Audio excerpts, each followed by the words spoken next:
Hi guys, I just wanted to do a quick video today on being yourself. So there might be some noises in the background, some construction over there. Um, Being yourself, you'll often hear people say, well, just be yourself, when you go in there, especially if you're going on a date or meeting somebody, oh, just be yourself. And the problem with that advice is that most of us don't know ourselves. We don't know who we are. So when we're just being ourselves, we're actually not being ourselves. We're actually being the facade that we've learned to put on.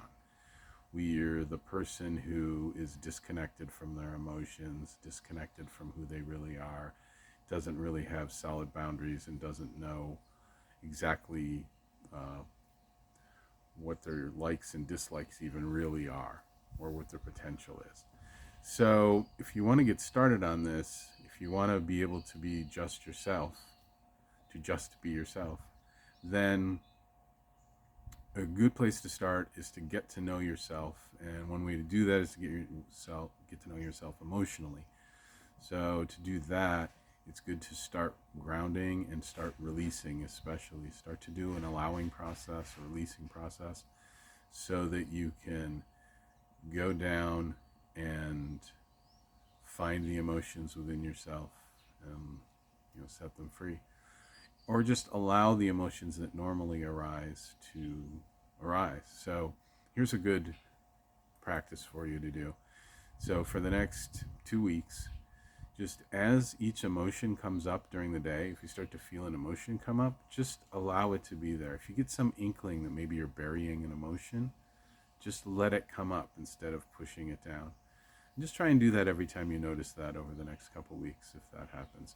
If you don't notice anything at all, it means you've got a pretty solid cap on your emotions. You've got them pretty locked down. So just allow them to come up. And if you notice that only anger is coming up, well, that's information for you, and that's getting to know yourself. So, another thing that you can do is when you start to ground, then you do a grounding exercise. You can start to be able to handle the energy of your emotions. We bury our emotions for one reason, we don't want to feel them, but also because it's difficult for us to handle that energy.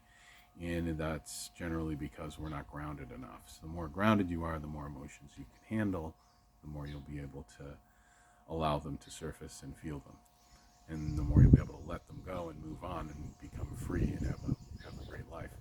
So on my IGTV and on YouTube, I have this a video on grounding and videos on releasing. So you can feel free to watch those, and they'll help you do grounding and releasing, which will help you get to know yourself. I mean, other things you can do is go to workshops, especially good ones. And there's a ton of great places out there that have workshops, and you can get to know yourself often when doing group exercises with other people. Another thing you can do is, start to read books. Read books like No More Mr. Nice Guy by Robert Glover, Letting Go by David Hawkins. There's a lot of great material out there that you can read. David Data has some great books, Way of the Superior Man, and others. Read those books, and those will.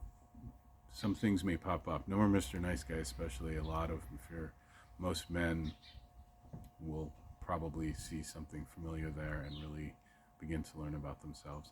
So I would definitely advise checking out those books. Look at other books that maybe are suggested online that are similar to those, and go to some workshops and start doing a daily practice. If you're not doing a daily practice, some kind of practice, and a practice is a very specific thing. It's not just, I don't mean practicing an instrument or doing something else. It means having quality time with yourself where you're sitting down, being quiet, and doing grounding, doing releasing, doing some form of meditation, doing yoga, doing qigong, some kind of daily practice, something that you do every day. And if you don't have one right now, if you're not doing one at all, at least one.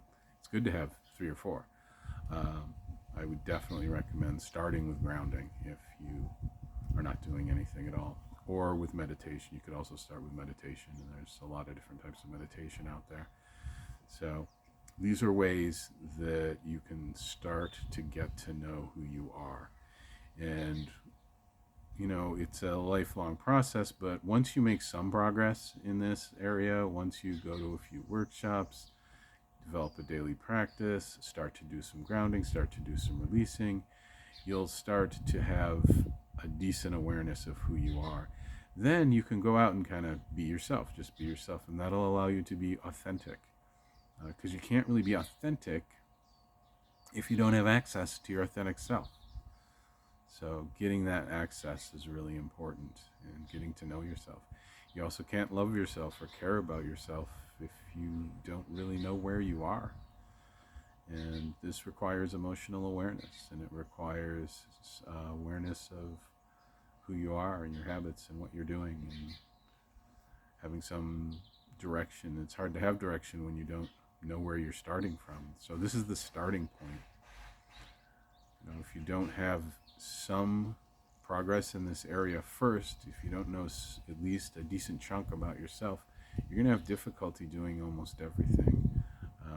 Sure, you can still be successful financially in other fields, but you know, in the end, it's not really going to be what you want. You're not really going to have the life you want, even if you are financially successful.